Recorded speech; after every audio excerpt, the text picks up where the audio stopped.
जैसे कि मान लीजिए आपके पास बल्ब है, तो उस बल्ब को जलाने के लिए फेस और न्यूट्रल सप्लाई दोनों की जरूरत पड़ेगी, तभी वो बल्ब क्या होगा, जलेगा।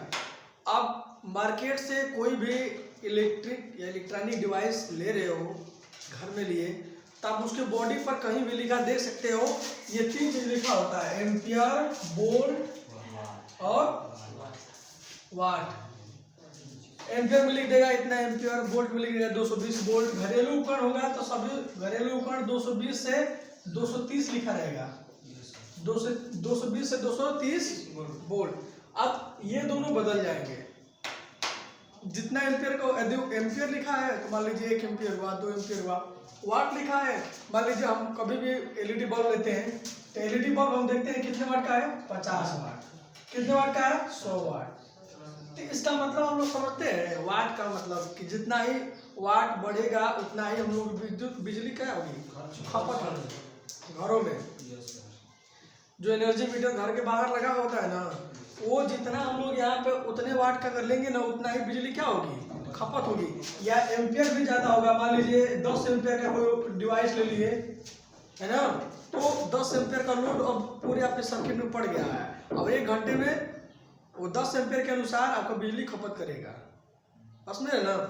तो जैसे कि मान लीजिए हमारे पास है या बल्ब है 50 वाट का है, तो तेज भी जलेगा, जब तेज जलेगा तो बिजली भी खपत करेगा। 100 वाट का बल्ब लिए तो पहले वाला जो बल्ब आता था 100 वाट का होता है ना, अब जो बल्ब हो गया क्या, कितना वाट का हो गया है, 7 वाट 9 वाट, मान लीजिए 7 वाट का ही हो गया है।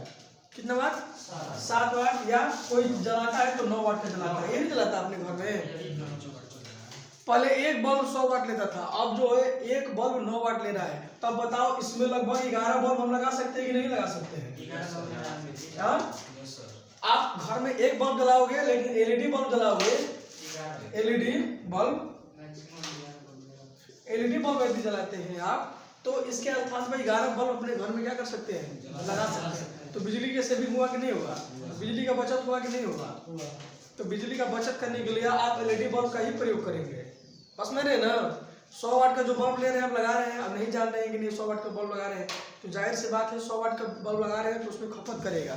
खपत कैसे करता है, 100 वाट का मतलब होता है 1 घंटे में या 100 वाट का बिजली क्या करेगा, खपत करेगा। तो जैसे हम खपत कैसे निकालते हैं, ये देखिए, यूनिट बराबर होता है W × H बटा में 1000, ये सूत्र होता है। क्या होता है, सूत्र। अगर मान लीजिए 100 वाट का बल्ब है हमारे पास, कितने वाट का है, 100 वाट। तो 100 वाट का बल्ब 1 घंटे में 100 वाट बिजली खपत। 400 वाट का कूलर 1 घंटे में 400 वाट बिजली खपत। अब मेरे ना 2000 वाट का हीटर है, 2000 वाट का हीटर है, तो 1 घंटे में 2000 वाट बिजली खपत। सपोज मान लीजिए हमारे पास 100 वाट का बल्ब है और 2000 वाट का हीटर है। 2000 वाट का क्या है, हीटर, और ये क्या है, बल्ब। हम 2 डिवाइस का निकाल रहे हैं, ठीक। 2 डिवाइस हमारा लगा हुआ है, तो दोनों 2000 वाट प्लस 100 वाट जोड़ेंगे तो कितना हो जाएगा, 2100 वाट हो गया ना। 21 वाट का मतलब 1 घंटा में 21 वाट बिजली खपत। अब यहाँ पे लिखेंगे, अब मान लीजिए एक दिन में ये कितना घंटा चल रहा है, मान लीजिए हीटर, मान लीजिए दोनों कितना चल रहे हैं, 5 घंटा। कितने चल रहे हैं, दोनों मान लीजिए 5 घंटा चल रहे हैं। कितना घंटा, 5 आवर, ठीक। तो अब हमको इसकी खपत निकाल, एक दिन में 5 आवर निकाल रहे हैं, हम एक दिन का निकाल रहे हैं, तो यू बराबर हो जाएगा W का मान 2100, दोनों का जोड़ेंगे तो प्लस गुणे घंटा 5 बटा में 1000, ठीक। अब यहाँ से 3 यहाँ पर गुणा करेंगे, 2 जीरो से कटा दीजिए आप, गुणा में तो कटा देंगे, कट गया ना। अब 21 पाँचे 105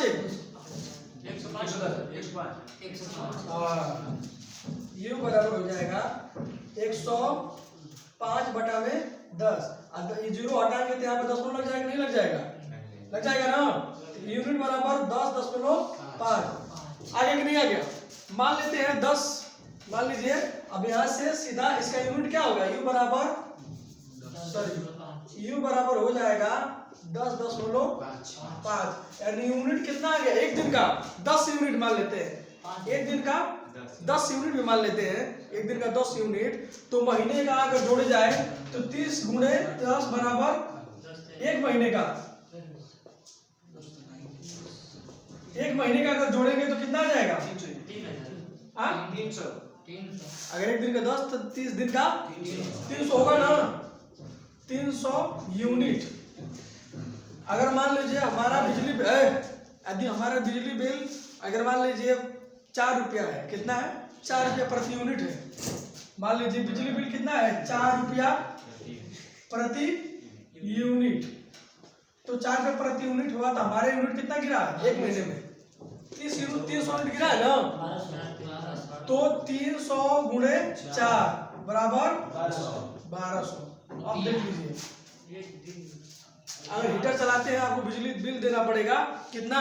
1200। अभी सरचार्ज जो होगा वो छोड़ के महीने में सरचार्ज भी आता है 70 रुपया 50 रुपये महीना आता है, तो ऊपर से 1200 और 1250 1300 रुपया आएगा बिजली।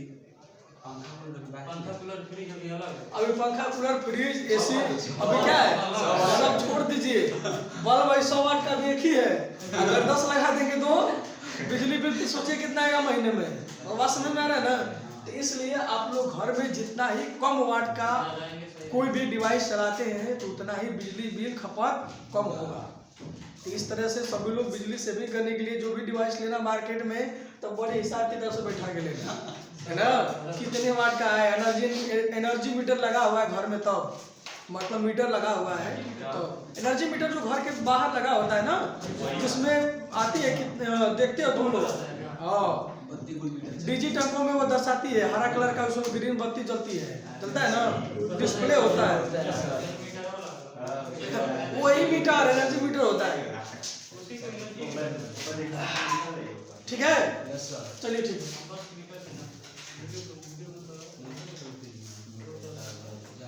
तो बिजली खपत समझ गए ना कैसे निकालना होता है? बिजली खपत समझ गए ना कैसे निकालना होता है? अब देखिए, मान लीजिए हम लोगों को नहीं, कितना मिनट हुए हैं? चलिए ठीक है, कोई बात नहीं है, ठीक है, बढ़िए। जैसे कि मान लीजिए हमारे पास अब जिसे सप्लाई जो होती है ना, और ट्रांसफार्मर के बारे में समझेंगे, है ना। ट्रांसफार्मर कैसे सप्लाई को घटाती है और बढ़ाती है, बिजली कैसे कहाँ से उत्पाद होती है ना। और सभी के दिमाग में होता है कि बिजली कैसे बनती है, कहाँ से आती है, कैसे आती है ना। तो इस चीज़ को भी ध्यान से देखेंगे आप लोग। जैसे ट्रांसफार्मर होता है, न्यूट्रल की सप्लाई कैसे प्राप्त होती है इसको देख लेते हैं पहले। न्यूट्रल की सप्लाई कैसे मिलती है हम लोग ये देख सकते हैं।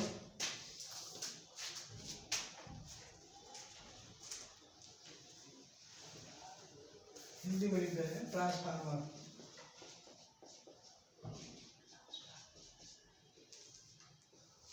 ठीक, ट्रांसफार्मर से पहले हम जानते हैं रेजिस्टेंस। क्या बोलते हैं? रेजिस्टेंस। रेजिस्टेंस जैसे हम अभी बोले हैं ना, जैसे ये तार है, तार पोस्ट में वायर, ठीक ना, ये तार है। अब इस तार में बह रही धारा का जहां पर क्या हो, विरोध हो, बस में ना। जैसे ये तार है जहां पर क्या हो गया, विरोध हो, रुकावट हो, उसे हम लोग क्या बोलेंगे? रेजिस्टेंस बोलते हैं। बस में ना, जैसे तार है, अब इस तार में बह रही धारा, सपोर्ट में मान लीजिए यहाँ पर ये तार है, अब इस तार में यहाँ पर इस तरह से हम बना दिए तो यहाँ पर क्या बने लगा, ये क्या हो गया? रेजिस्टेंस। क्या हो गया? रेजिस्टेंस। कहीं पर भी थोड़ा सा भी यदि तार है, काट खूब जोड़े हो, तो वहाँ पर हर जगह जोड़ पर क्या बनेगा? रेजिस्टेंस बनेगा। तार सीधा है तो उसमें रेजिस्टेंस ज़्यादा नहीं बनेगा, और जितना ही रेजिस्टेंस बनेगा उतना ही हमारे लिए मतलब कि जो सप्लाई जितना यूज करना चाहेंगे उतना यूज नहीं हो पाएगा, है ना। तो उसी को क्या बोलते हैं? रेजिस्टेंस। हर एक डिवाइस में क्या होता है? रेजिस्टेंस होता है। आप कोई भी उपकरण चलाते हैं उसमें क्या होता है? रेजिस्टेंस। बल्ब में भी क्या होता है? अभी जो सूर्य का जो बल्ब होता है आप लोग देख सकते हो, बल्ब में भी क्या होता है? रेजिस्टेंस। हो गया ना? यस। इसमें जो होती है नाइट्रोजन गैस होती है, या आर्गन गैस, ये टंगस्टन होता है, ठीक ना। टंगस्टन फिलामेंट बोलते हैं, फिलामेंट का टंगस्टन फिलामेंट, ठीक है। और ये पीतल की होती है, यहाँ पर गैस इसमें भरी हुई होती है। ये जो होता है, ये वाला तार जो सीधा वाला होता है नाइक्रोम का होता है। किस का होता है? नाइक्रोम का होता है। हीटर में भी जो तार प्रयोग होता है वो किसका होता है? नाइक्रोम का होता है। ऐसा डिवाइस जो हीट हो, प्रेस, केतली, सोल्डिंग आयरन, हीटर, सब में किस का तार प्रयोग होता है? Nichrome wire. Nichrome wire face window देंगे, वो क्या होगा? हीट होने लगेगा। बस में ना। तो ये बल्ब में भी क्या प्रकार का रेजिस्टेंस है। मोटर भी जो बनता है, मोटर में अलग देखते हो ना, कॉइल भरा गया होता है। मोटर में क्या भरा जाता है? कॉइल। अभी जो कॉइल होता है, उस कॉइल के माध्यम से रेजिस्टेंस होता है। रेजिस्टेंस में मैग्नेटिक फील्ड उत्पन्न होता है, और मैग्नेटिक फील्ड उत्पन्न होने के माध्यम से विद्युत वाहक बल लगता है। मोटर क्या होती है? चलती रहती है ना। यानी जो भी डिवाइस हम देख रहे हैं जो चल रही है, वो सब रेजिस्टेंसिव लोड होता है। क्या होता है? रेजिस्टेंसिव लोड। और रेजिस्टेंसिव लोड के माध्यम से सब उपकरण क्या होते हैं? चलते हैं। तो रेजिस्टेंस का मतलब समझ आ गया ना? ठीक। तो रेजिस्टेंस का मात्रक क्या होता है? रेजिस्टेंस का मात्रक ओम। ओम, ठीक ना। ठीक। अब आते हैं ट्रांसफार्मर की बात करते हैं। तो ट्रांसफार्मर में मुख्य रूप से आप देख सकते हैं, एक होता है स्टेप अप, स्टेप वाली जो क्या बोलते हैं, ऊंचाई, ऊंचाई ट्रांसफार्मर। और दूसरा होता है अपचयी।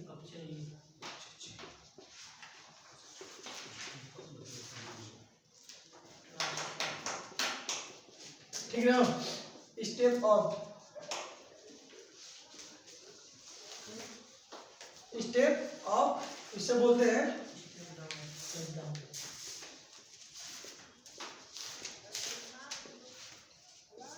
दिख रहा है ना?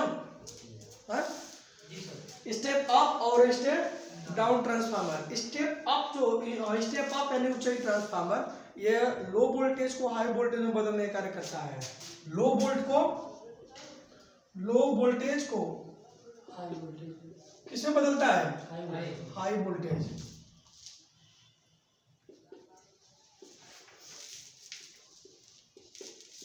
ठीक ना। लो वोल्ट को किसमें बदलता है? हाई वोल्ट को। कौन? Step up. और ये क्या बदलता है?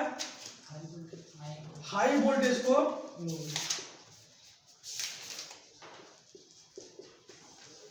लो वोल्ट में बदलता है।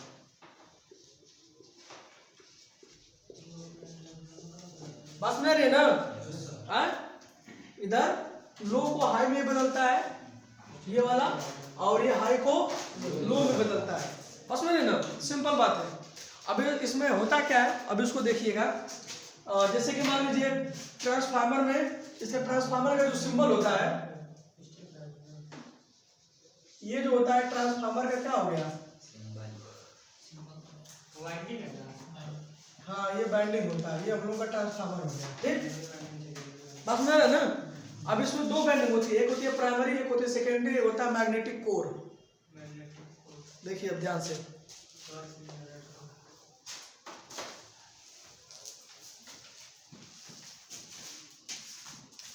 हम मान लीजिए एक ट्रांसफार्मर बना रहे हैं। ठीक, मैग्नेटिक कोर हो गया, डबल बाइंडिंग होती है। ये विद्युत, इसमें फ्लक्स होता है, विद्युत फ्लक्स, ठीक ना, चुंबकीय फ्लक्स। जैसे विद्युत इसमें देते हैं तो उसमें चुंबकीय फ्लक्स के वजह से इसमें सप्लाई इसमें चली जाती है। इसमें बिना किसी तार और बिना किसी माध्यम से मैग्नेटिक क्षेत्र के अनुसार इसमें चुंबकीय फ्लक्स के कारण इसमें सप्लाई क्या होती है, एक जाती है और इसमें क्लोज सर्किट बना देती है। समझ रही है ना। अब यहाँ से जैसे मान लीजिए एक तरफ यहाँ सिरा है और यहाँ पर दूसरा सिरा है, और इसे बोलते हैं प्राइमरी बाइंडिंग। कौन बाइंडिंग होती है?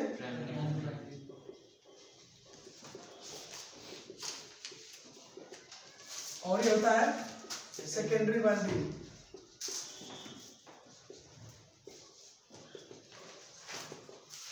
ठीक, प्राइमरी वाइंडिंग और सेकेंडरी वाइंडिंग। देखिए प्राइमरी वाइंडिंग में देखिए इधर वाइंडिंग ज्यादा रहेगा तो सप्लाई, देखिए इधर वाइंडिंग यदि कम रहती है और इधर वाइंडिंग क्या है ज्यादा, ठीक ना, ध्यान देना, इधर वाइंडिंग कम इधर वाइंडिंग क्या है ज्यादा, तो ज्यादा वाला से ज्यादा वोल्टेज सप्लाई प्राप्त होगा। इधर वाइंडिंग ज्यादा है इधर वाइंडिंग कम है तो सप्लाई क्या होगी कम होगी। सिंपल बात समझ आ रही है ना। किसे बोलते हैं प्राइमरी वाइंडिंग। वाइंडिंग के ऊपर डिपेंड करता है, अगर मान लीजिए इधर कम है और इधर वाइंडिंग क्या कर दिए हैं ज्यादा कर दिए हैं तो सप्लाई इधर ज्यादा प्राप्त होगी, और वाइंडिंग कम कर देती है सप्लाई क्या होगी कम। तो ज्यादा जब होती है तो हम लोग स्टेप अप बोलते हैं, और जब कम प्राप्त होती है तो स्टेप डाउन बोलते हैं। जिससे गांव क्षेत्र में क्या होता है स्टेप डाउन होता है। कौन होता है स्टेप डाउन। गांव क्षेत्र में जो हम लोगों का ट्रांसफार्मर लगा होता है पोल पर देख सकते हो कि स्टेप डाउन होता है। सपोर्ट मान लीजिए स्टेप डाउन में गांव क्षेत्र में जो ट्रांसफार्मर दोस्तों देख सकते हैं ऐसे उसका सिंबल बनेगा। जैसे 11,000 वोल्टेज क्या होती है मिलती है हम लोगों को, कौन सी वोल्टेज मिलती है 11,000। तो उसमें हम लोगों का जो कॉइल होता है इसमें बाइंडिंग होती है। कौन सी बाइंडिंग होती है, इसमें बाइंडिंग हो जाती है और इस बाइंडिंग में एक होता है स्टार कनेक्शन और एक होता है डेल्टा कनेक्शन, 3 फेज हो जाएगा ना, ठीक। और ये होगा मैग्नेटिक कोर और ये होगा स्टार कनेक्शन। ये बाइंडिंग है और बाइंडिंग दोनों बाइंडिंग का एक कनेक्शन है।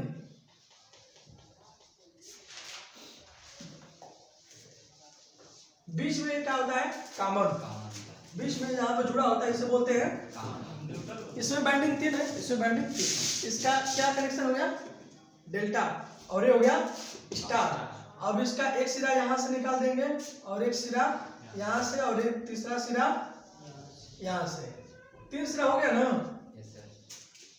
हो गया कि नहीं हो गया। अब इसमें तीसरा सिरा यहाँ पे सप्लाई कितने हजार की है 11,000 AC वोल्ट, ठीक 11,000 AC वोल्ट। अब 11,000 सप्लाई को हम लोग क्या बोल सकते हैं HTC हाई टेंशन करेंट।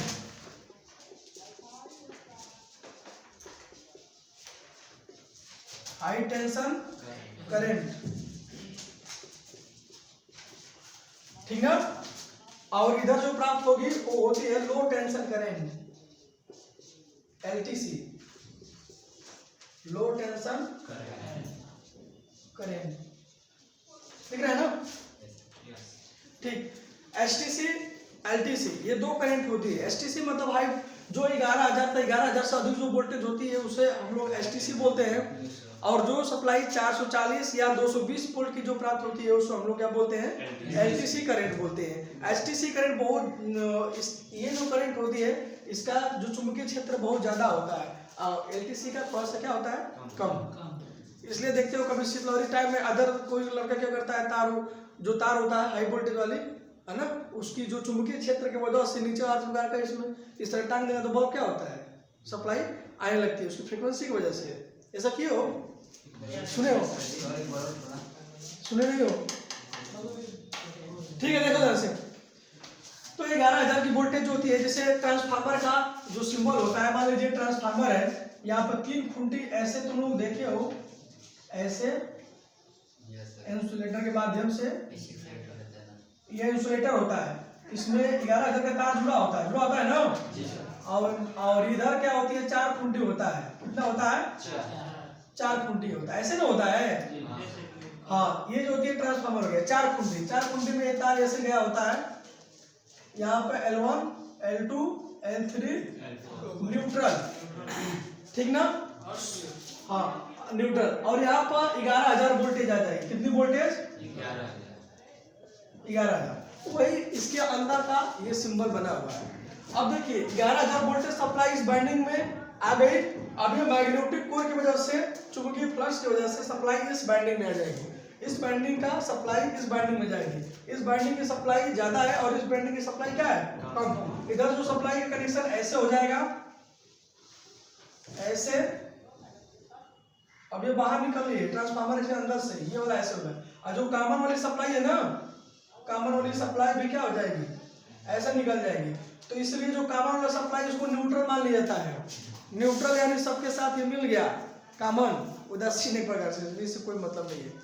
अब ये हो गया L1 L2 L3, इसको बोलते हैं RYB and black.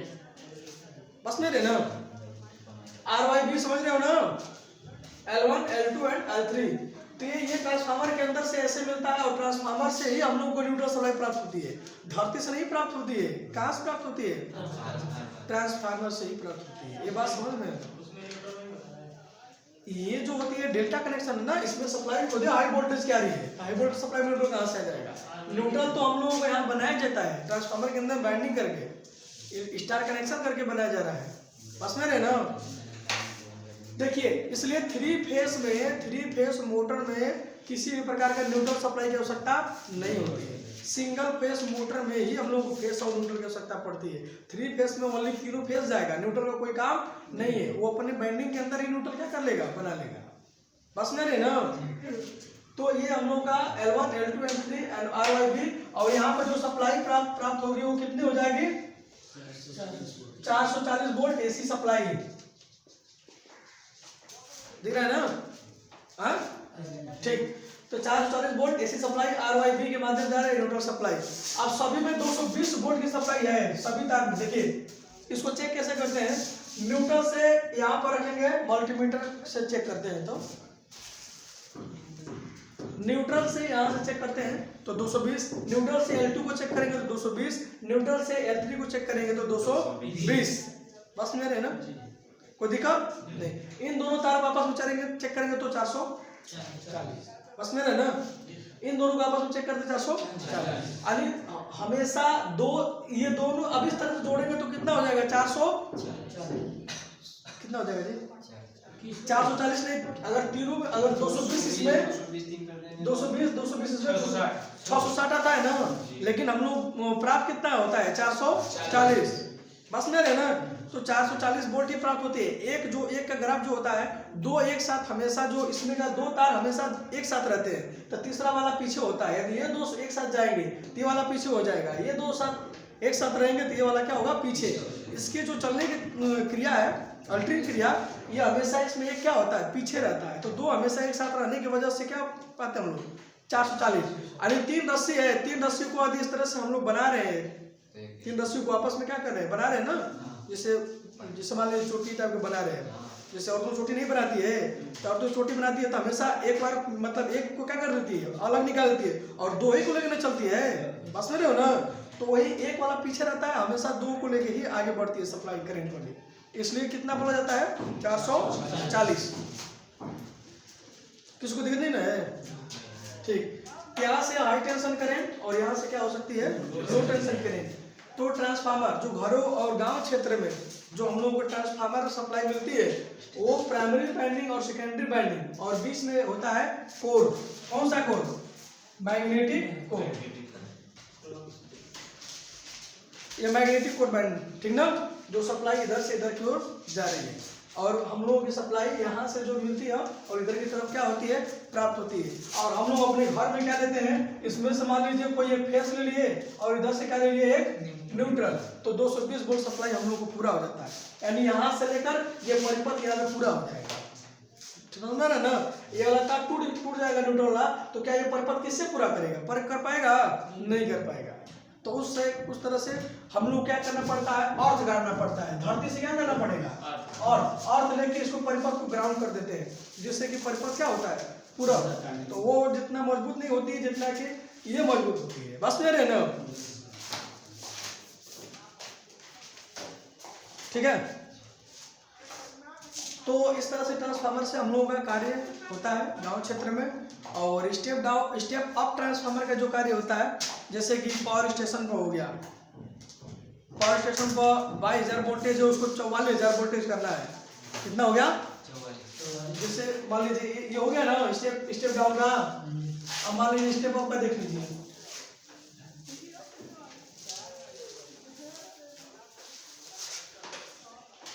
Step up में क्या होता है? मान लीजिए यहाँ पर स्टेप अप हो गया, सपोज में मान लीजिए सिंबल हम बना दे रहे हैं, ये ट्रांसफार्मर हो गया, बनने हो गया। मान लीजिए इधर से सप्लाई कितनी जा रही है? मान लीजिए 22,000 का है, 11,000 का, 11,000 वोल्ट है और यहाँ पर कितना प्राप्त करना है 22,000 वोल्ट, तो यहाँ पर लगाएंगे स्टेप अप ट्रांसफार्मर। सपोर्ट वाले इन्वर्टर देखो ना तुम लोग, इन्वर्टर में जो होता है 12 वोल्ट की सप्लाई हम लोग लेते हैं, कितने वोल्ट की, मान लीजिए ट्रांसफार्मर हो गया और यहाँ पर दूसरी वाइंडिंग हो गया, ठीक ना। यहाँ पर हम लोग को मिल रहा है 12 वोल्ट एसी।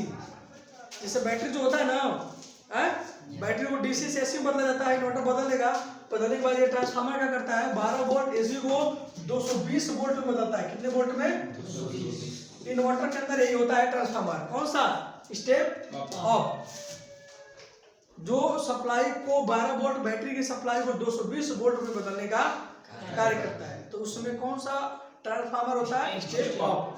और बैटरी को चार्ज करने के लिए स्टेप डाउन, 220 से 12 वोल्ट में बदलेगा तो स्टेप डाउन और स्टेप अप, दोनों ट्रांसफार्मर इन्वर्टर में रहते हैं। सुना है ना, तो इन्वर्टर में दोनों ट्रांसफार्मर होते हैं, स्टेप अप और स्टेप डाउन। तो इस तरह से ट्रांसफार्मर का समझ आ गया ना, यानी वोल्टेज को, हाई वोल्टेज को लो वोल्टेज तथा लो वोल्टेज को हाई वोल्टेज में करने का कार्य ट्रांसफार्मर ही करता है। कौन करता है, ट्रांसफार्मर। समझा गया ना।